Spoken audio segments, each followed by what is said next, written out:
Africa-Move, l'espoir du continent.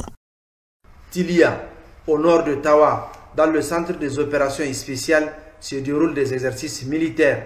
Le gouverneur de la région de Tawa et le chef d'état-major des armées adjoints ont fait le déplacement. Être auprès des soldats pour lancer officiellement l'exercice national dénommé Tarhan Nakal en Tamashek, traduction l'amour de la patrie. Démarré le 20 mai et ce jusqu'au 3 juin 2024, ces exercices, outre les forces nigériennes, se trouvent à leur côté les autres forces venues du Burkina Faso, du Mali, du Tchad et du Togo. Plus de 1500 hommes mobilisés et 300 véhicules blindés et légers mobilisés également. La zone de Tilia présente des caractéristiques favorables à l'exercice. Le département de Tilia, au même titre que certaines localités du pays, est confronté au phénomène de terrorisme et de grand banditisme qui sévit dans notre pays. Les FDS du département de Tilia œuvrent quotidiennement pour assurer la sécurité et la quiétude des populations. Ces exercices sont l'occasion de mutualiser les forces et les efforts pour combattre ensemble les menaces internationales et celles de groupes armés terroristes. L'exercice Tarhan Nakal rentre dans le cadre de la préparation des forces pour faire face aux défis contemporains.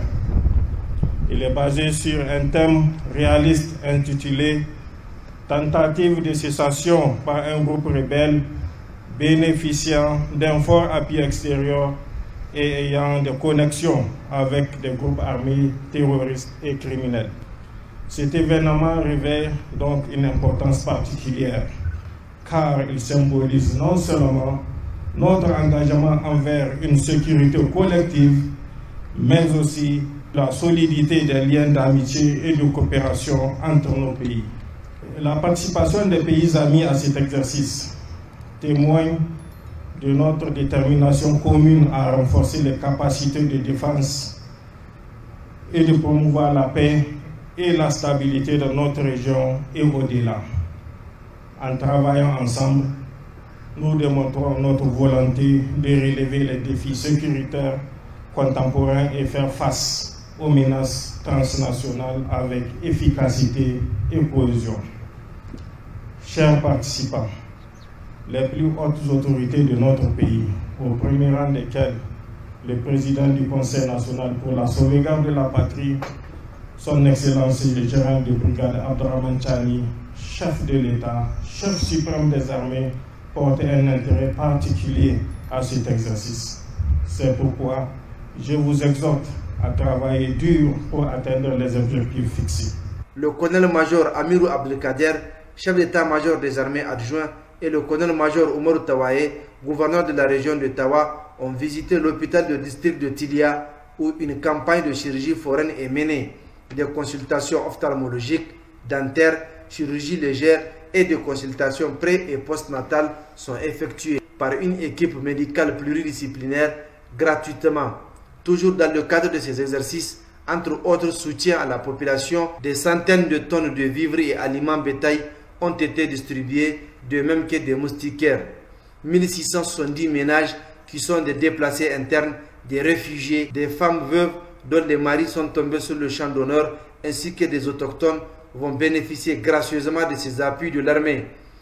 2 rencontres au centre des opérations et des opérations tactiques ont eu lieu où le chef d'état-major des armées adjoints et le gouverneur de la région de Tawa ont échangé sur les stratégies avec les responsables militaires sur place.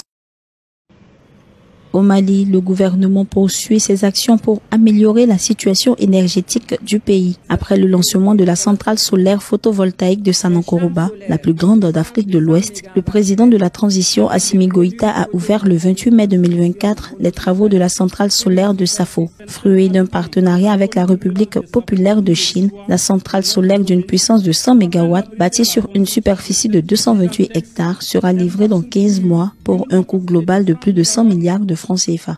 La nouvelle centrale de Safo, avec une capacité de 100 MW crête, va non seulement permettre la création d'emplois directs et indirects, mais surtout d'augmenter la fourniture d'électricité pour nos concitoyens. Notre objectif est d'innover le secteur énergétique, qui est un secteur incontournable dans le cadre du développement endogène.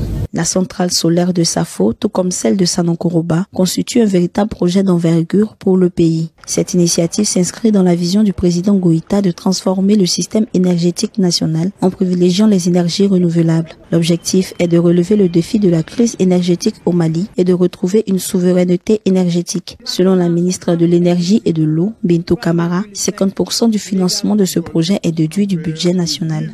La construction de cette centrale s'insère dans la mise en œuvre d'un vaste projet de développement énergétique. Pour matérialiser ce projet et renforcer notre production énergétique, mon département, sous votre impulsion, a lancé cet important projet qui consiste en la réalisation des infrastructures et installations suivantes. Au Mali, selon une étude, 83% de la population n'a pas accès à l'électricité, ceci malgré le potentiel énergétique du pays. Il est important de souligner que 70% de la production d'électricité au Mali provient de sources thermiques, ce qui engendre des coûts considérables et exerce une forte pression sur l'équilibre financier de la Société Énergie du Mali et de MSA.